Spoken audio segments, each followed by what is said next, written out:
One of the things I wished for but was never able to achieve in the United States was being left alone. Enslavement, Jim Crow, civil rights struggle, war on drugs, mass incarceration, redlining, voter suppression, discrimination, policy after policy to make life more challenging. Black people in the United States have always had to live life on the highest difficulty setting. Energy that could have been used for inventing, creating, helping to make the world a better place constantly had to be siphoned off to advance for ourselves, work harder than others around us, provide mutual aid and support for the communities who were not receiving it, fighting for our rights and the rights of everyone else. We would work all day like everyone else and then come home and have to work in our communities to uplift ourselves and those around us. That's the thing that the wealthy is always loud about, even while we did their work in the fields and they did no work at all. Black people in the United States have a documented history that shows we've never been afraid of hard work. We just didn't want to work harder than others to receive less than them. Just wanted to be left alone. In policy and practice, just leave us alone. My parents called this the black tax. It was the extra burden that you carried just because you were black. But I realize where I am now, that burden is lifted. Like, I have the ability to work, and that work to receive the full benefits of the labor. There isn't an unending gauntlet of obstacles standing between what I imagine and what I create. Finally, nothing is trying to make my life more difficult. It's a shame I couldn't experience that before I left. See, I'm powering down. I'm on the backside, close to retirement. So I got a few tricks left, but my kids, we get to see what their potential is without those obstacles, without that burden. We get to see who they're really going to be, what they will create and contribute to the world. They will be left alone to be everything that they are capable of being. Being left alone should be a human right that everyone experiences. You know one thing that you African blacks and Caribbean blacks hate, especially the African blacks?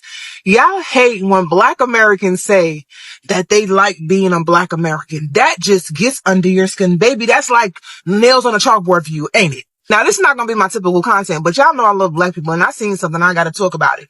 I was born and raised in New York, right? So when it comes to geographical locations that I'm going to always rep, is going to be New York first, point blank, period. Not the United States, not America, but New York, okay? But with that said, both of my parents are Jamaican born. I am the youngest person. I am the first person on my father's side to be born in the States, right? So all my family older than me is Jamaican. So of course I attach to Jamaican culture. So I am a black person and I'm American, but I am not a black American. I relate to being Jamaican, right? Follow me. Anytime I say I'm Jamaican and I love being Jamaican, no one bats an eye. No one feels like it's offensive. No one, you know what I'm saying? No one has any type of adverse reaction to it. But the moment a black American says that they love their culture and they love being black American and they wouldn't want to be anything else other than black American, it's a problem. And I just don't understand why. Now, if you've been following me for any length of time, you absolutely know that I love the African diaspora on a whole, because we did not control where our ancestors went, whether it was to come to America, whether it was to go to the islands, whether it was to remain in Africa, whatever. We didn't control none of that. So as a larger community, we need to be more united as opposed to divisive.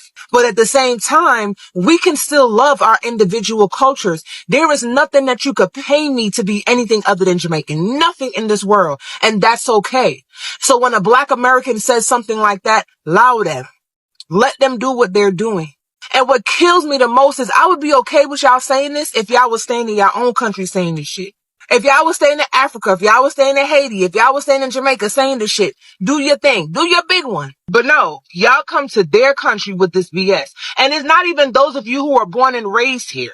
It's not even them.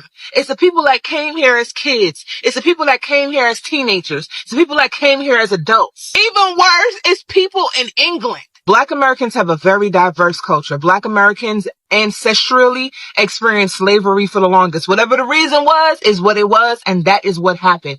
Black Americans are the reason why you can come from other countries and come into this country as a black person and have some level of opportunity, because they fought for it or their ancestors fought for it. Not y'all. So when you come here, you have the opportunity and y'all want to wonder, hey, well, I wonder why black Americans don't do this and I wonder why black Americans don't do that, because they're fucking tired. That's why. Yeah, stay safe. I keep hearing this narrative of how black people want handouts and we want everybody to do everything for us. What we really want is for y'all to leave us alone. We done had our own black towns. Oscarville, that's under Lake Lanier, Tulsa, Seneca Village. We built our own everything. The only reason we are desegregated is because they want to monitor what we do.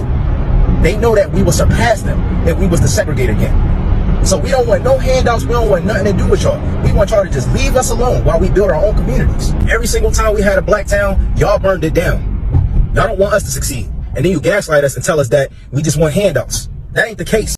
Hello brothers and sisters, welcome back to the channel. I'm your host and presenter Agentic Stories, and I'm hoping that you are doing great from wherever you watch me from. Brothers and sisters, I'm gonna be asking you for your forgiveness because I'm not able to show myself for some reasons, but I've really felt that this video is really important. One of the most asked questions: if black people are not great, why is it that people are always in the business of black Americans? You know, this is one of the biggest questions, and we heard people like Cat Williams who tried to talk about this. And something that they said up front is that they understand, white people understand that black people are great. They understand the power that black people have, and as a result, they cannot leave black people alone, and that's why they are always trying to put black people in a lot of surveillance. They're always wanting they have always wanted to see what black people are doing, the developments that they are doing, right? And this makes you question, is it that they are afraid, or is it that they're just curious about black people? And so, brothers and sisters, in today's discussion, that's what we are going to look to, because the persistent interference of white people in black Americans' affair, this is something which is ingrained in historical structure of white supremacy that defined America from its inception. If you remember the times of slavery, people went back to segregation, and even today, white control of black life was seen as both a right and a necessity to maintain dominance. And during slavery, black bodies were literally considered property, or rather objects, to be managed or disciplined and exploited at the same time for economic profit. And you know, these created a long-standing psychological and social conditioning where many white people felt entitled to monitor, to critique, and control the lives of black people. Even after slavery, this attitude persisted through laws, policing, and social practices that sought to keep black people in their places. Brothers and sisters, I'm your host and presenter Agentic Stories. If you're watching me for the first time, I'm asking you to please subscribe to the channel, join the membership, and really get to our channel for you. So let's watch the video. I'll be back, and then I'll be giving my thoughts in regards to this. So let's watch the video. I'll be back. Let us teach our kids how we want to teach our kids. Let us have our communities how we want to have our communities. Stay away from us. Okay, then leave us the fuck alone then. Like, I'm so tired of there being no baseline level of respect for black people across all cultures. Like, the only people in the world, African Americans and black Americans, are some of the only people in the world that aren't allowed to express how something made them feel, especially in relation to race. Like, we're just not. We are some of the most invalidated people. Our experiences are some of the most our experiences, our feelings are some of the most invalidated things amongst all races across the entire planet Earth. And it's annoying as fuck. You're xenophobic. No, the fuck we're not. And I'm tired of it. Y'all just throw these words around loosely. And it's like, oh my God, be for real with your fucking life right now. Black people and African Americans are some of the, like, we're expected to conform and accept other people. But when it comes to us, it's kind of like, but you're going to insert yourself in our spaces loosely. For what? Stop pandering to us then. Black people aren't the only people in the world. Stop pandering to us then. Leave us the fuck alone. Leave us alone then. Like, leave us alone. It's really that simple. It's so funny how y'all loosely allow your anti-blackness to show at any given, incident. It's like, black people aren't the only people in the world. Well, yeah, duh. The fuck? Any person with a brain knows that. I'm tired of it. Y'all are annoying. So annoying. If you can't understand the racial caste system in America, don't come over here. Don't come over here. And it's not even a caste system that black people choose to uphold. We are forced to uphold this racial caste system because our race determines life or death sometimes, in any given situation. There's nothing like the black experience in America. Nothing like it. And y'all won't invalidate it for us. Nothing like it. The term colored is racist as fuck over here. It's racist as fuck. Period, point blank. That's what it is. And truthfully, a lot of Americans are illiterate. They don't even really understand what colored means. They just know that it's associated with racism. And back in the civil rights movement, all she had to do was just explain. All she had to do was just elaborate a little bit more, just so we could understand where she was coming from. Okay, cool. People like me already understood it, but not everyone is like me. Not everyone has the same level of awareness and understanding from a cultural aspect. She not early enough in her career to be avoiding questions like that, especially when there's mad controversy in the air. Just talk on it openly. We all human. We just wanted to understand. But no. And then it still somehow comes back to black people aren't the only people in the world. Black people are entitled. Yeah, black people to show the world don't revolve around you. Yes, the fuck it does, and we're not entitled enough. Y'all need to act like you know that this is our show. Been that and will forever be that. We are the blueprint and is the end. Leave us the fuck alone, bro. Listen, Caribbean people, stop calling yourself Solan people. You are not Solan, and this is coming from a Caribbean person. Stop it! Leave. The Black Americans have their own culture. We have our culture, and y'all don't like when other people infiltrate our culture, so don't infiltrate theirs. It's simple. If somebody made a song about the Solan culture, it's okay to enjoy it, because I love the song and I love Black American culture, but I acknowledge that I have Caribbean roots, okay? And I would not tell a Sulani person that we all Sulani. No, we're not. That's why it's a diaspora. Stop the bullshit, because I know when a Black American come to the Caribbean and do carnival, I would be very upset. You see them wearing a costume. Stop it. Let them have the culture. These people are Native American Indians one day, Moors the next day, Israelites by a blink of an eye, FBA by sunrise. I don't know what they call themselves these days, and for you to say we are the whatever. First of all, how about we're every fucking thing? Is that hard to grasp? The way you go over to Asia and you see Koreans, you see people that are Vietnamese, you see people that are Chinese, you see people that are Filipino, but they're all Asian. You see how they're all different ethnic groups? You see how that works? You see how they all have different identity markers, but yet they're all Asian. You get that, right? What is so hard about believing that people that have melanin were all over the world and had different identities, different ethnic groups, different nationalities? Just like Africa is a whole goddamn continent. People that's Nigerian and the South Africans, they don't identify as each other. They actually fight amongst each other. They have different languages. They have different customs. The commonality is that they're all on the same continent. The commonality is that a lot of them share the same hue of complexion, but they're different. Y'all understand differences when it comes to Latin people. A Brazilian is not a Colombian is not a Puerto Rican, a Dominican is not a Mexican is not an Ecuadorian. Y'all understand the differences and y'all understand the commonalities when it comes to different groups of people, but when it comes to us, we all have to be the same.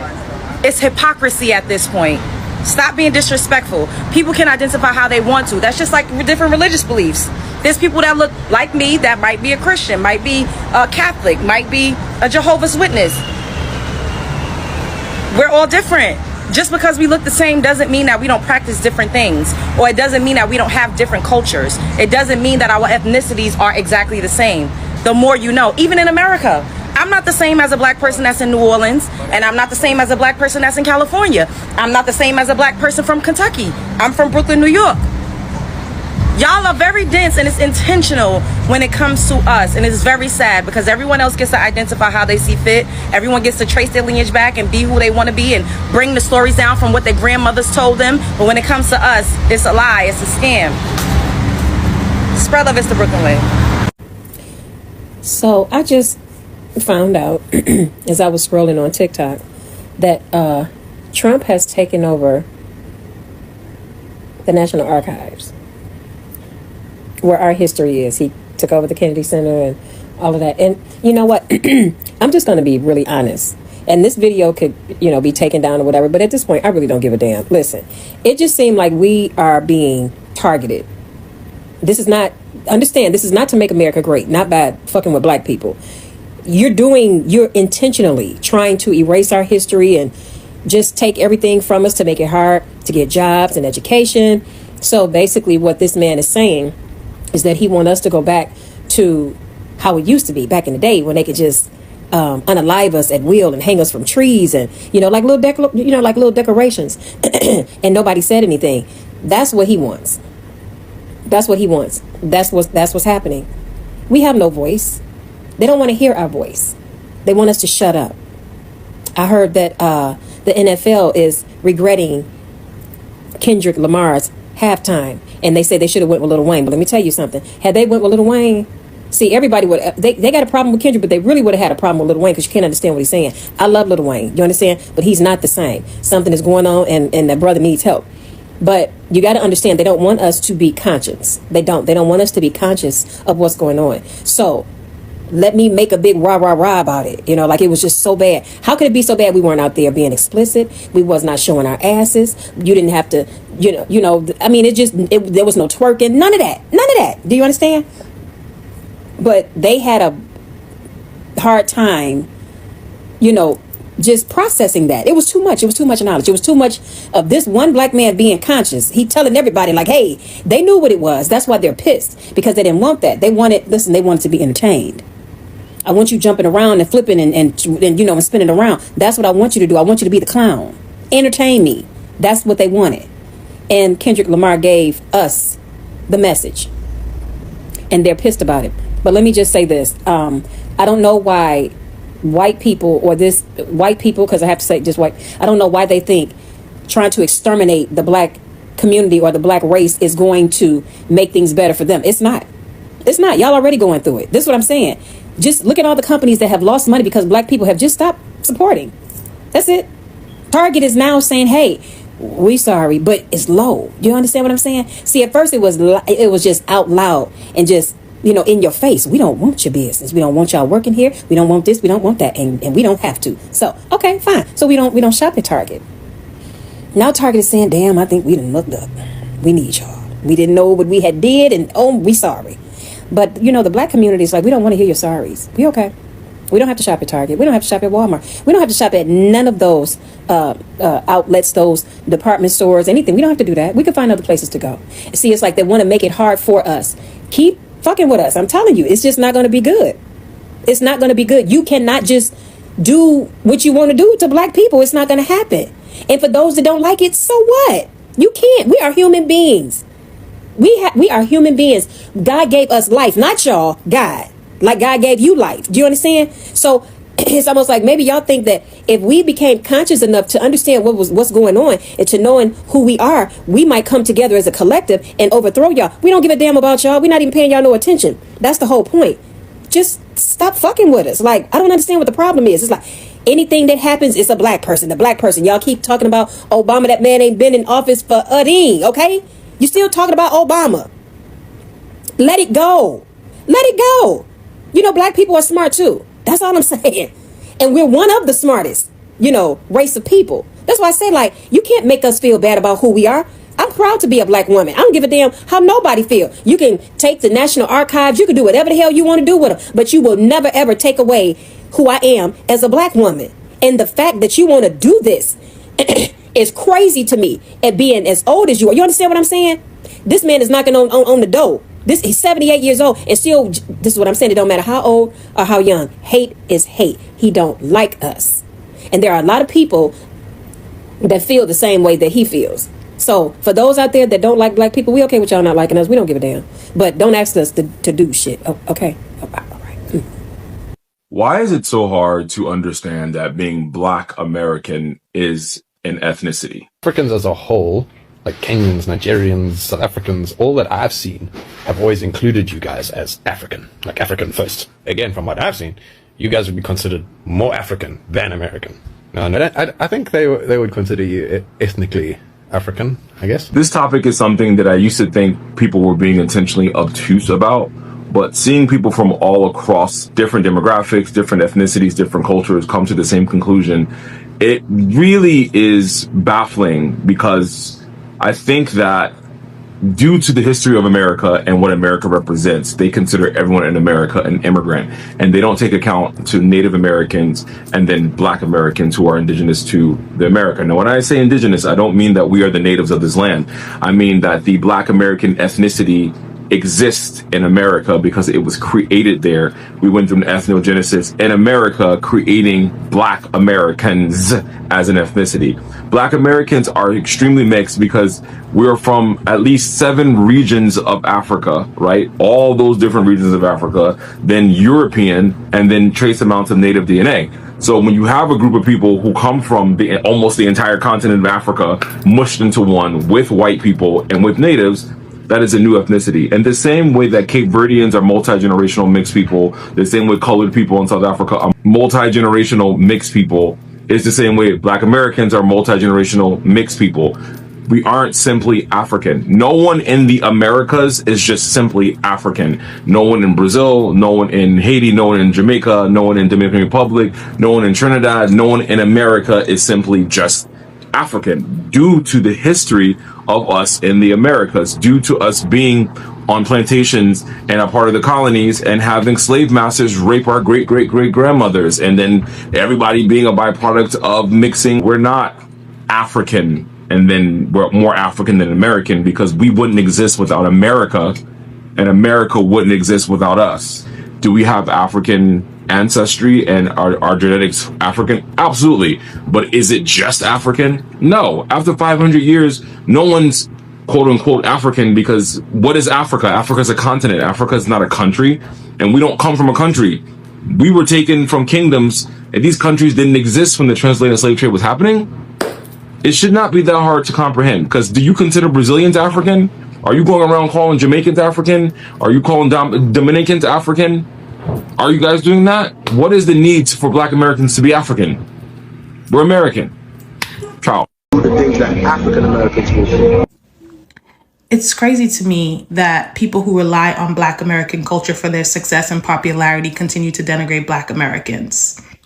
Burna Boy's biggest song, Last Last, is a sample of a Toni Braxton R&B song. I am Grenadian. I also don't know where my African ancestors come from, but we don't do this to people from the Caribbean because we understand that the Black slaves that got dropped off in Grenada created a culture of their own. And the Black slaves that came to America, that were brought to America, did the exact same thing. And that's the culture that have been passed on for generations through Black Americans. And this is why Black Americans are so frustrated, because we continue to do this in the diaspora. I am not Black American, and I am tired. Comedy is usually funnier when there's an element of truth to it. And George Lopez got on the stage with his chest out and said in every Mexican household, there are 2 rules. And one of those rules is you never marry a Black person. He said that with his chest out. Everybody laughed because it was true, but it was being spoken in a comedic light. He said, in a Mexican household, the one thing you never do is you never bring an inferior Black person to a superior Mexican bloodline. He said that. We laughed. Now that same George Lopez is asking Black people where the fuck we're at and why we're not marching for them when they're getting deported. Which brings me back to a video I made, and every day this keeps getting proven. Black Americans don't have a concept of social class. This is not a new thing. This is not a new thing. And because of that lack of social class, a lot of Black Americans don't see the world the way the rest of the world sees the world. Everybody sees the world in his social class. And they see us as the help class. We're the slave class, the mommy class. Sisters, every time they come out, oh, somebody said, if you find a Black woman, you'll be like, oh my God, they know we protect. They don't know you protect. They believe you're a mommy. That's your purpose, to safeguard their children, to work for them. Brings us back. George Lopez says we're an inferior people who, in his culture, one of the 2 rules is never bring our inferior bloodline into their superior Mexican bloodline. And now that they're being deported, he's wondering, where the fuck are those slave class people. They need to be, that's their job. They're not, their job is to fight for everybody. But yeah, the mommies ain't mommying, right? Would you be my friend? That's the video that I just saw scrolling through my For You page. And it is of this white man who's wearing a baseball cap. And he is staring earnestly into the camera. And the first thing he says is, to all the black people, Mexican, and people of other races, would you be my friend? If I approached you in the park and started talking to you, would you be my friend? Then he goes on to say, I am so sorry for what my ancestors did. Now, I didn't do it, but I know what my ancestors did hurt you. Please get the fuck out of here. First of all, hell no, I would not be your friend. And I do not recommend that you see a black person out in public that you do not know and go up to them. Those kind of videos, and I didn't stitch it because I do not want to give that kind of content any boost in numbers and viewership at all. But it really does just infuriate me, the fact that white people still do that. Would you be my friend? I love all races. You know, that's a different iteration of I don't see color. And after the election, all of the white people on social media, let's just take TikTok. I voted for Kamala. I'm not like those other white people. Let me tell you something. It's performative. There's that word. And it is also disingenuous. First of all, how are black people supposed to know you love black people and everybody of all races? We cannot tell that just by looking at you. And those of us who do have common sense, in a sense of self-preservation, we're not just going to take you at face value. If I walk up to you in the park and started talking to you, would you be my friend? Hell no. I will back up and keep minding my business and keep it moving. This nation continues to let collectively black people know that it doesn't care anything about us. Last November 5th was another resounding message to the black community. I'm black, so I'm just going to keep it to my community. And all of this hand wringing because you all are trying to assuage white guilt. You all need to be doing some hard work in dismantling white supremacy and taking a stroll through downtown corridors on a Saturday holding up signs and chanting. It's not going to do it. And see you all go in that voting booth and you vote to uphold white supremacy that harms black people and everybody else that does not look like you, so that you can keep the racial caste system that is in operation in this country that benefits you and disadvantages black people and everybody else. You working actively to dismantle that system is how you show black people that you love all races and that you want to be friends. Get out of here with that crap. Would you be my friend? No, we wouldn't. If I see one more podcast with black Brits talking about black Americans not having any culture, I am going to lose my shit. Why do y'all keep talking about us? Why are we the topic of conversation? Leave us out of it. This ongoing beef between black Brits versus black Americans, it is so stupid. The components that make up culture, we have them all. Language, we created AAVE, literally. All of our slang, all of our double entendres, y'all use it. everywhere around the world. Food. We invented soul food. I don't care what anybody says. Soul food is Black American cuisine. Fashion. We invented streetwear. We invented streetwear. Let's also not forget fashion culture created by the Black church, Sunday best, the big hats, hell, the zoot suit. We invented that. All these hairstyles invented by Black American women. Finger waves, the French roll, the perm. No, we didn't invent braids, but y'all sure do emulate how we do them.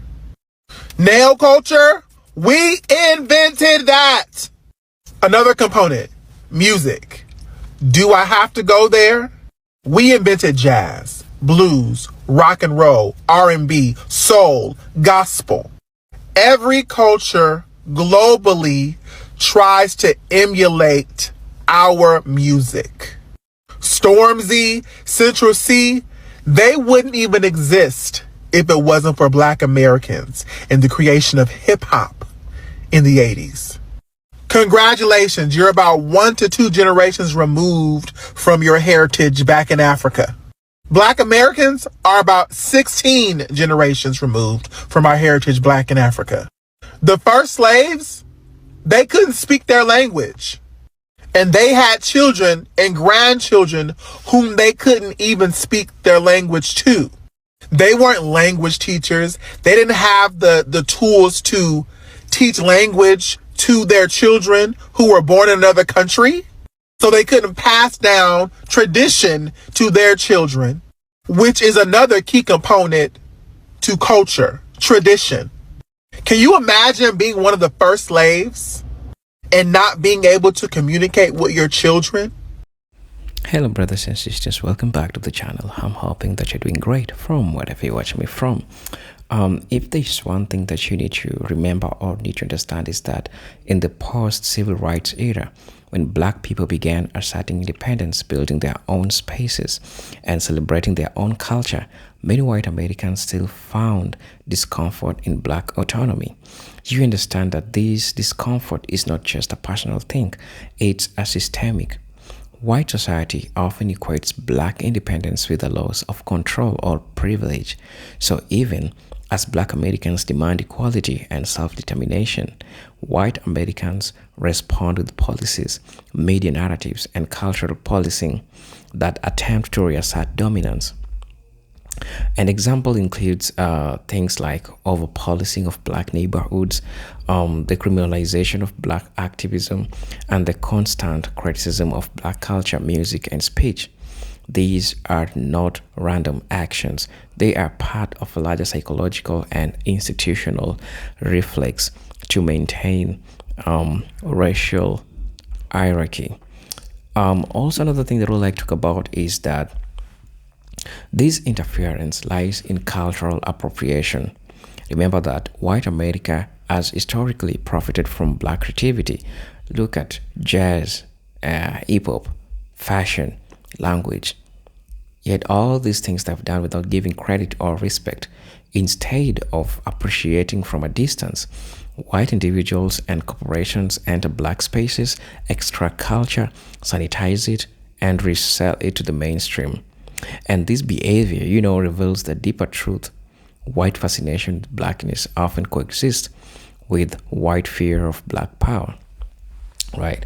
You understand also that they are drawn to the vibrancy and originality of Black expression, but simultaneously feel the need to regulate or repackage it so that it can fit comfortably within the white norms. At the same time, the media plays a major role in keeping white people involved in Black business. Black success stories, political movements, and even personal tragedies are filtered through white-owned news outlets and social media algorithms that distort narratives. When Black Americans demand justice, those demands are often framed as threats to white order. When Black celebrities speak on racial issues, they are told to stay in their lane. This media machinery ensures that white audiences remain psychologically invested in Black behavior constantly observing, judging, and attempting to define what blackness should be. It's a modern form of surveillance disguised as a cultural influence. Also, psychologically, you understand that this obsession also stems from guilt and denial. Many white Americans subconsciously recognize the historical atrocities committed against black people, but they still refuse to confront them honestly. Instead of engaging in a deep reflection, they deflect attention towards policing black communities, questioning black parenting, criticizing black protest methods, or debating whether racism still exists. This is a defense mechanism that keeps them from facing the moral debt of history. By focusing on what black people do rather than what white systems have done, they maintain emotional distance from accountability. And this creates something that I feel like it's so much important. The desire of black Americans to be left alone. It's not about the isolation. I like to say that it's about freedom. Why?